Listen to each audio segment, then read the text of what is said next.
اے ایمان والو، اللہ کی اطاعت کرو، اس کے رسول کی اطاعت کرو، اور تم میں جو حکم والے ہیں ان کی اطاعت کرو۔ یہ اللہ کی اطاعت،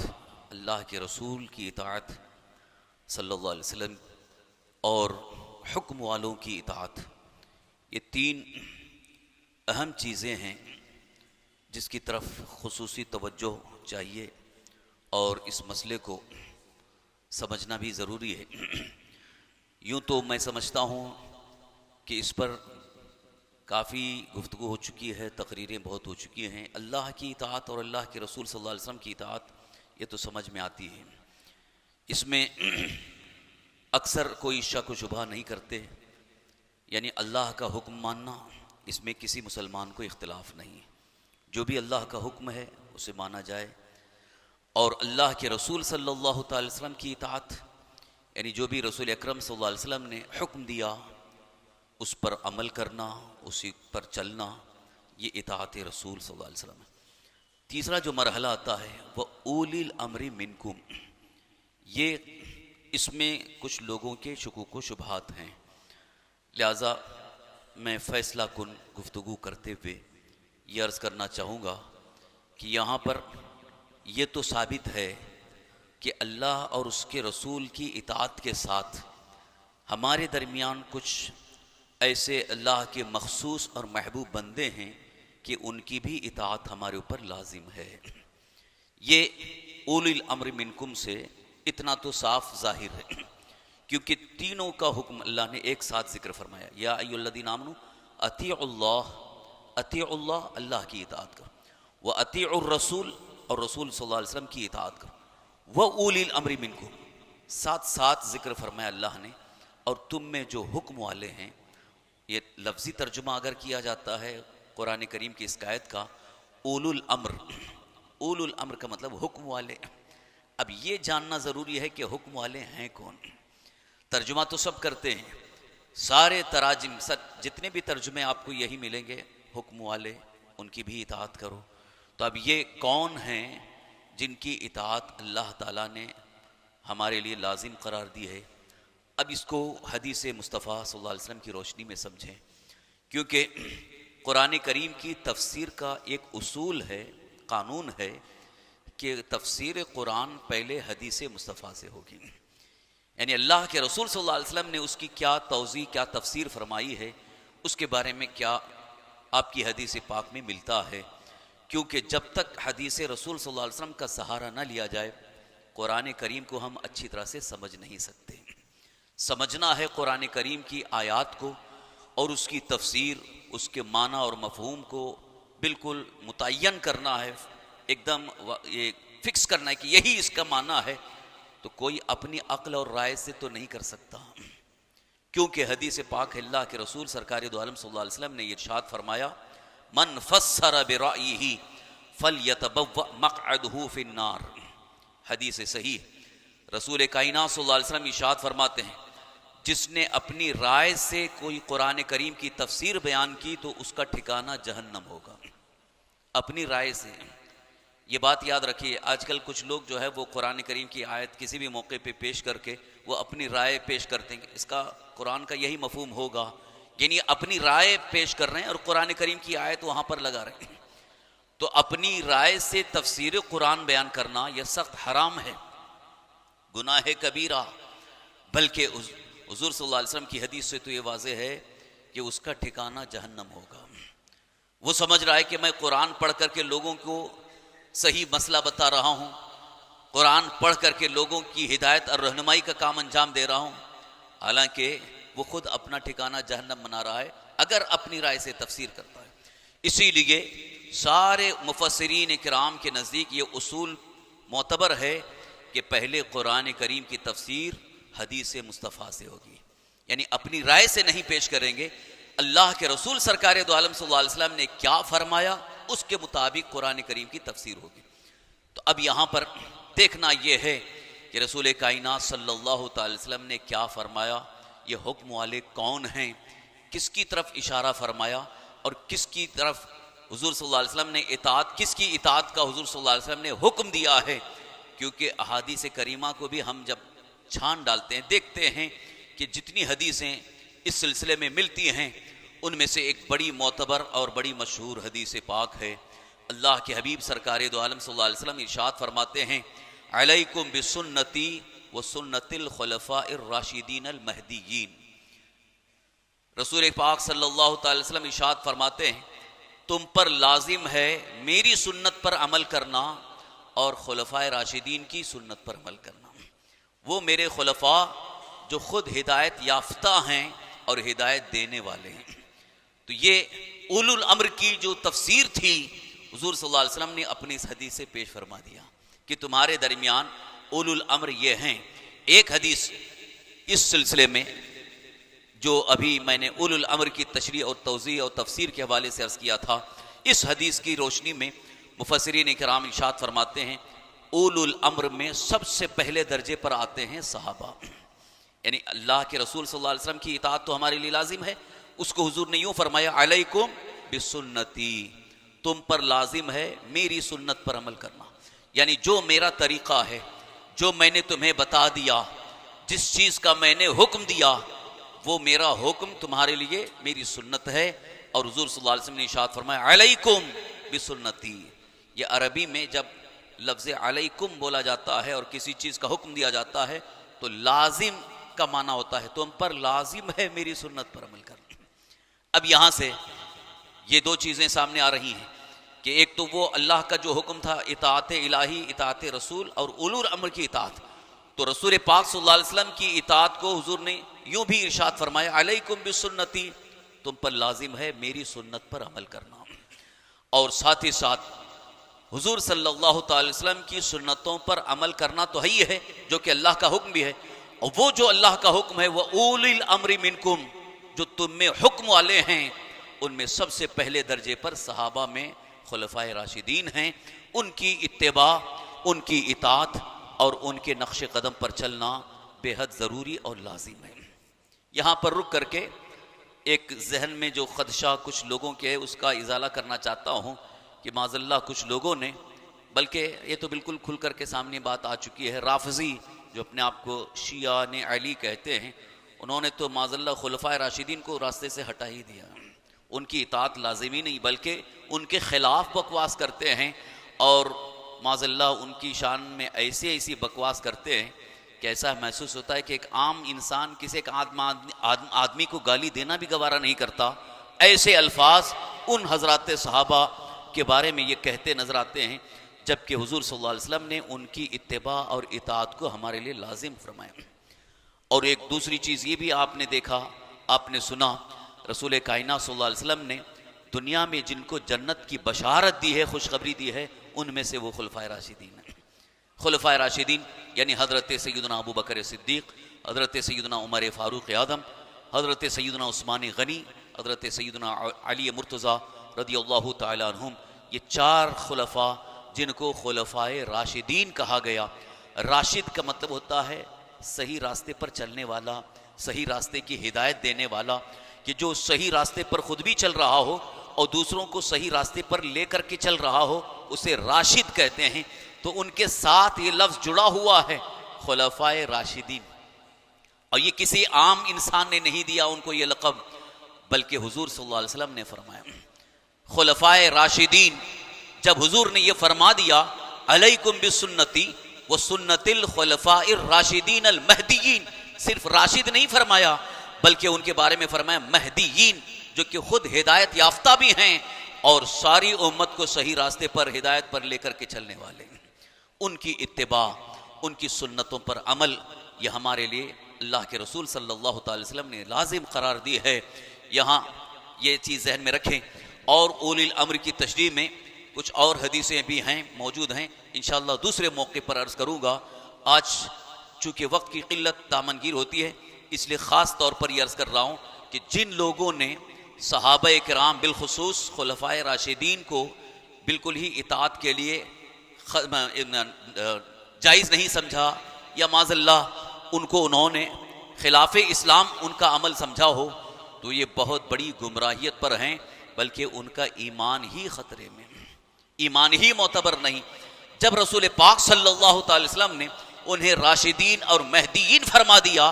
اور آپ نے شکوک و شبہات کے ذریعے ان کو معاذ اللہ گمراہ اور گمراہ گر قرار دے دیا کہ وہ خود گمراہ ہیں اور گمراہ گر ہیں معاذ اللہ رب العالمین، یہ بہت بڑا فتنہ ہے۔ ایسے فتنوں سے ہمیشہ بچتے رہیں، کیونکہ بہت سارے لوگ محبت اہل بیت میں دھوکہ کھا کر یہ رافضیوں کی باتوں کو ماننے پر آ جاتے ہیں، کیونکہ وہ سب سے بڑا دھوکہ امت مسلمہ کو یہ دیتے ہیں کہ ہم اہل بیت کے چاہنے والے ہیں، اہل بیت سے محبت کرنے والے ہیں۔ ارے اہل بیت سے ہم بھی محبت کرنے والے ہیں، لیکن ہم صحابہ کو گالی دینے والے نہیں ہیں۔ اہل سنت و جماعت وہ ہے جو اہل بیت سے بھی محبت کرے اور اللہ کے رسول صلی اللہ علیہ وسلم کے صحابہ کرام سے بھی محبت کرے۔ یہاں دونوں کی محبت لازم ہے، دونوں کے ساتھ ہمارا حسن سلوک، ہمارا رویہ، ہمارا ذہن، ہماری فکر، ہمارا طرز گفتگو ان کے حوالے سے قابل احترام ہی ہونا چاہیے، کیونکہ وہ ہمارے لیے مقتدا بھی ہیں، محترم بھی ہیں، اور جو ان کے دامن سے وابستہ ہو جائے گا اس کا دنیا میں بھی بیڑا پار ہے، آخرت میں بھی بیڑا پار ہے۔ اعلیٰ حضرت امام اہل سنت مجدد دین ملت شاہ امام احمد رضا قدس سرہ یوں عرض کرتے ہیں، اہل سنت کا ہے بیڑا پار، اصحاب حضور نجم ہیں اور ناؤ ہے عطرت رسول اللہ کی۔ اصحاب حضور یعنی حضور صلی اللہ علیہ وسلم کے صحابہ، نجم یعنی ستارے ہیں، کیونکہ خود سرکار دو عالم صلی اللہ علیہ وسلم نے ارشاد فرمایا اصحابی کالنجوم بأیہم اقتدیتم اہتدیتم، میرے صحابہ ستاروں کے مثل ہیں، جن کی بھی تم پیروی کرو گے ہدایت پا جاؤ گے۔ یہ تو سارے صحابہ کے بارے میں حضور نے فرمایا، لیکن یہاں میں خاص طور پر اطاعت کے لیے اور ان کی اتباع کے لیے، ان کی سنت پر عمل کرنے کے لیے جو حضور صلی اللہ علیہ وسلم نے لازم قرار دیا، ان میں سے 4 خلفاء جن کو خلفائے راشدین کہا گیا۔ یہی وجہ ہے کہ جب تک ان کی خلافت کا دور تھا سارے صحابہ ان کی خلافت پر متفق تھے، جو بھی الگ ہوا وہ گمراہ ہو کر کے الگ ہوا۔ حضرت سیدنا ابو بکر صدیق رضی اللہ عنہ جب خلیفہ ہوئے، سب نے آپ کی اتباع کی اور سب نے آپ کی اطاعت کی اور آپ کے مطابق چلتے رہے۔ حضرت ابو بکر صدیق رضی اللہ عنہ کے وصال کے بعد حضرت عمر فاروق اعظم رضی اللہ عنہ کو خلیفہ بنایا گیا۔ اس وقت بھی سارے صحابہ متفق ہوئے، ان کی اطاعت کرتے رہے، ان کی بیعت کیے، اتباع کرتے رہے۔ پھر آپ جب شہید ہوئے، حضرت عثمان غنی رضی اللہ عنہ خلیفہ ہوئے۔ حضرت عثمان غنی رضی اللہ عنہ کی خلافت میں بھی سب نے اتباع کی، سب نے ان کی اطاعت کی، یہاں تک کہ انہی کے مطابق فیصلے ہوتے رہے۔ پھر جب آپ کی شہادت رونما ہوئی، حضرت مولا کائنات علی مرتضیٰ کرم اللہ تعالی وجہ الکریم خلیفہ ہوئے، تو آپ کی بھی اتباع کی گئی، آپ کی اطاعت کی گئی۔ یہاں پر جو میں ایک خاص چیز عرض کرنا چاہتا ہوں وہ یہ ہے کہ یہی رافضیوں نے دھوکہ دینے کے لیے، کیونکہ ان کے پاس سب گڑھی ہوئی روایتیں ہیں، گڑھی اپنی طرف سے گڑھ کر کے، اختراع جسے کہتے ہیں،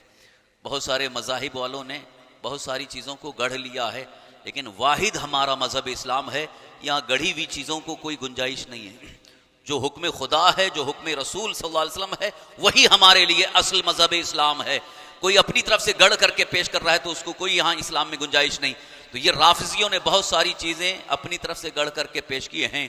کہ سرکار دو عالم صلی اللہ تعالی وسلم کے بعد پہلے خلیفہ اور وصی حضرت علی ہی ہیں۔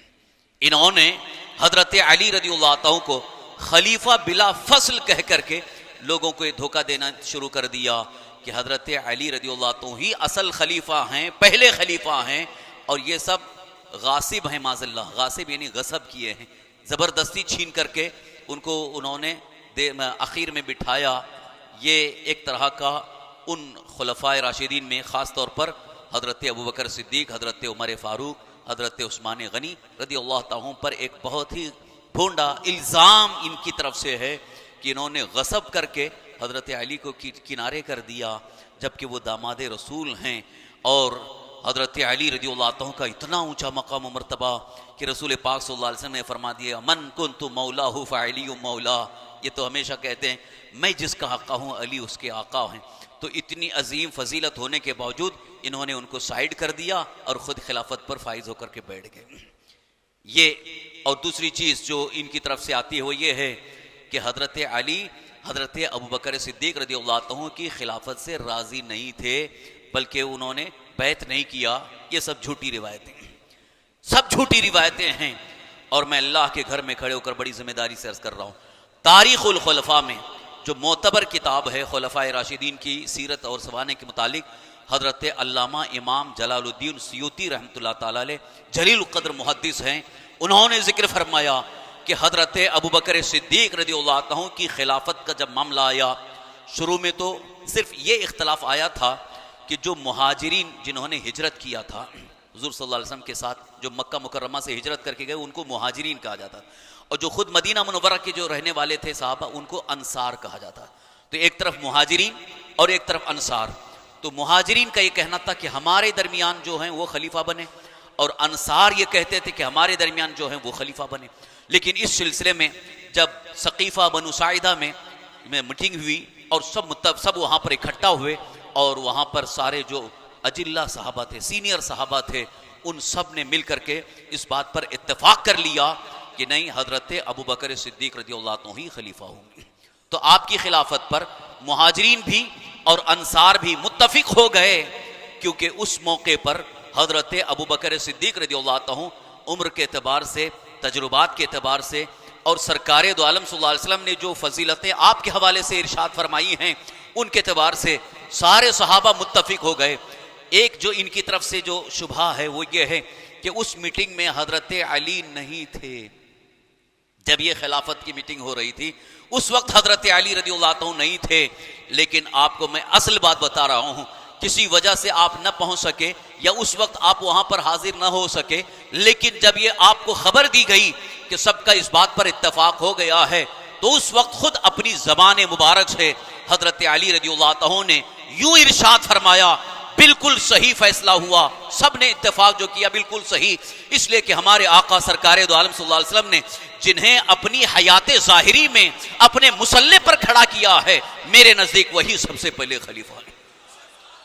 یہ مولا علی کا فرمان ہے، حضرت علی رضی اللہ عنہ نے فرمایا۔ آج بھی تاریخ کی کتابوں میں موجود ہے، اور احادیث کریمہ میں آپ دیکھ سکتے ہیں کہ خود حضرت سیدنا علی مرتضیٰ کرم اللہ تعالی وجہ الکریم فرما رہے ہیں کہ ابوبکر صدیق کو خلیفہ بنانا یہ بالکل صحیح فیصلہ ہے۔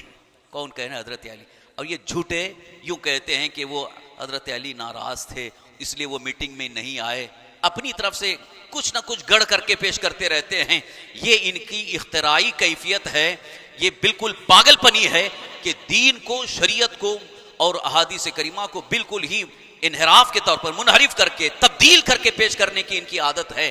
انہوں نے تو کتنی ہزار حدیثیں اپنی طرف سے گڑھ کر کے پیش کر دیا، یہ حضور کا فرمان ہے، یہ حدیث ہے، یہ حدیث ہے، جبکہ حضور کا فرمان ہے ہی نہیں ہے۔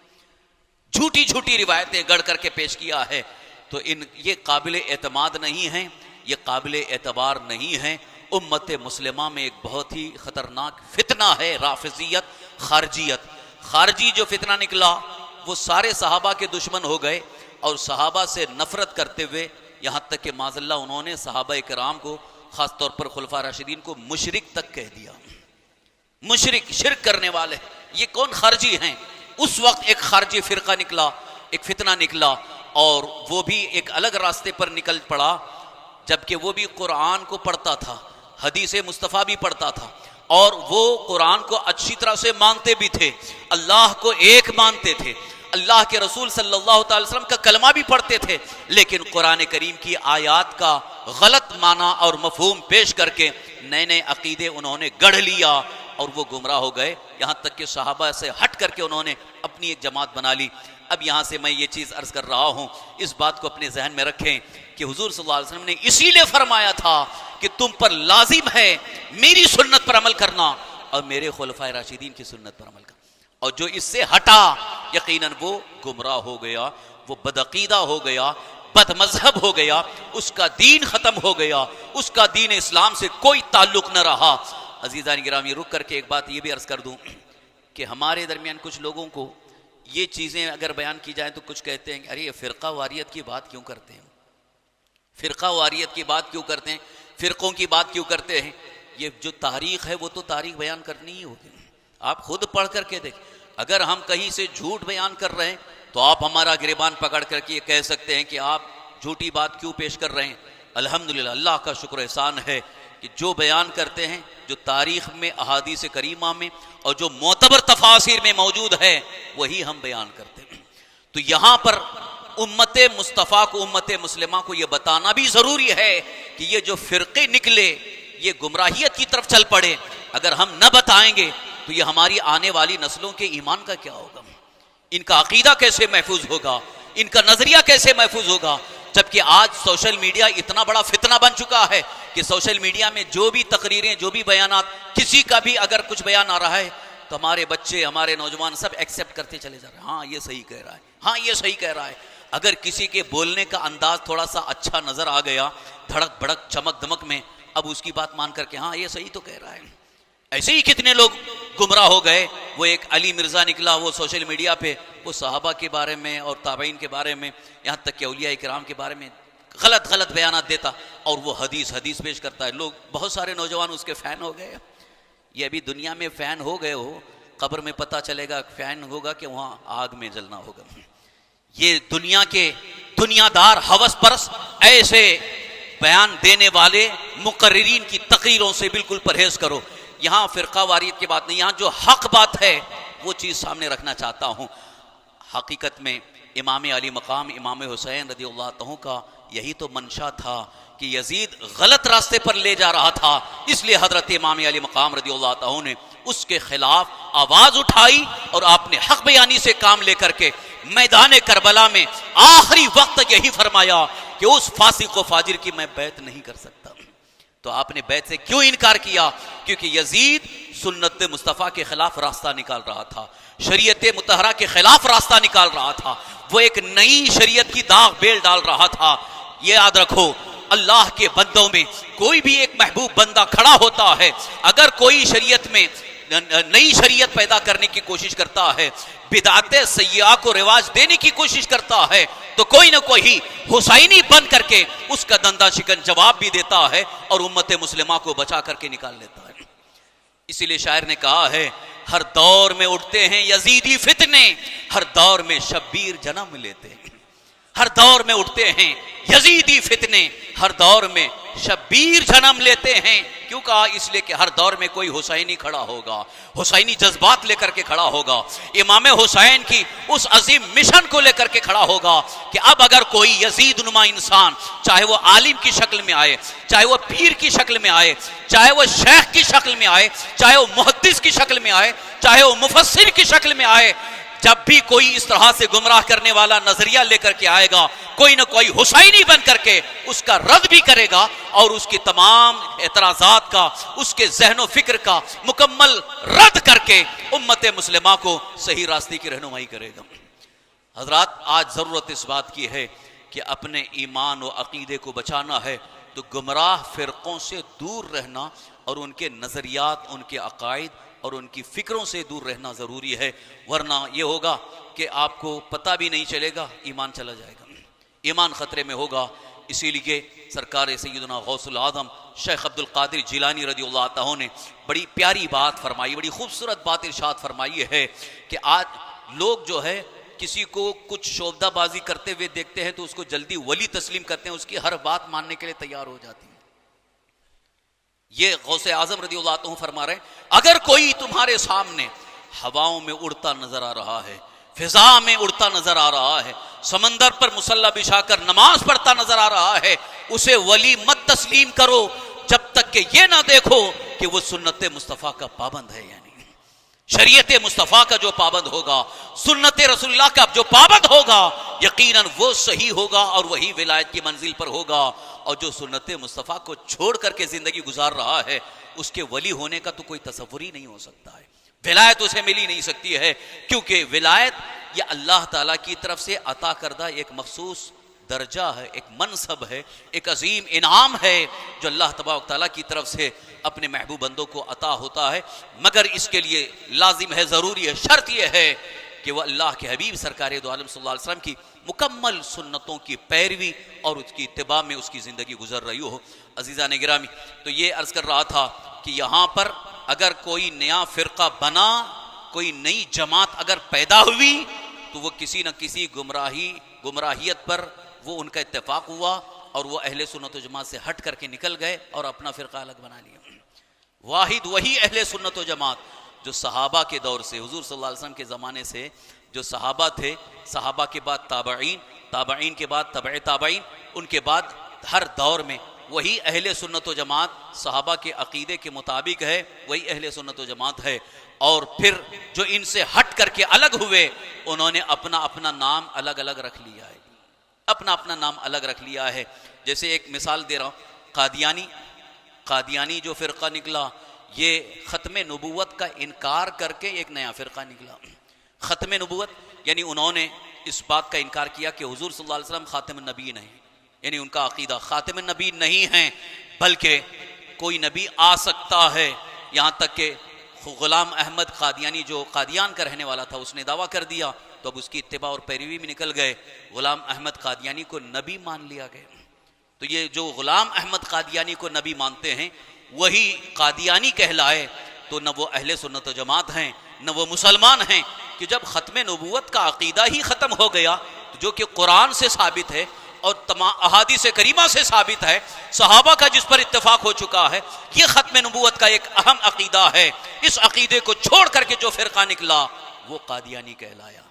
اب ان سے میں پوچھنا چاہتا ہوں، جو کہتے ہیں فرقہ واریت کی بات مت کرو، کیا قادیانیوں کو مان لیں گے؟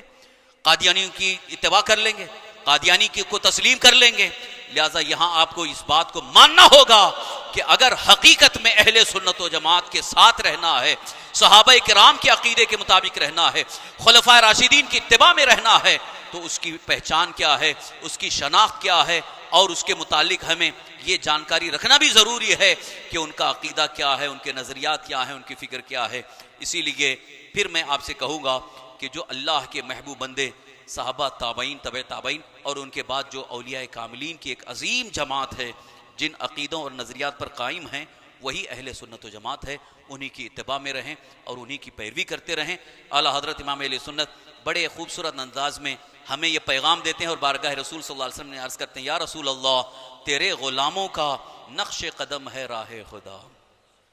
یہ جو حضور صلی اللہ علیہ وسلم کے صحابہ ہیں، تابعین ہیں، تبع تابعین ہیں، سب یقیناً یہ غلامان مصطفیٰ ہیں۔ تیرے غلاموں کا نقش قدم ہے راہ خدا، وہ کیا بھاگ سکے جو یہ سراغ لے کے چلے۔ اللہ رب العزت کی بارگاہ میں دعا ہے، اللہ تعالی ہم سب کو صحیح عقائد اہل سنت و جماعت پر قائم و دائم رکھے، اور تمام گمراہوں، بد مذہبوں سے، بد دینوں سے اللہ ہم سب کو محفوظ رکھے، آخری دم تک ہمیں ایمان پر زندہ رکھے، ایمانی پر خاتمہ نصیب فرمائے۔ آمین بجاہ نبی الامین علیہ الصلوۃ والتسلیم، وما علینا الا البلاغ المبین۔ گزشتہ جمعہ میں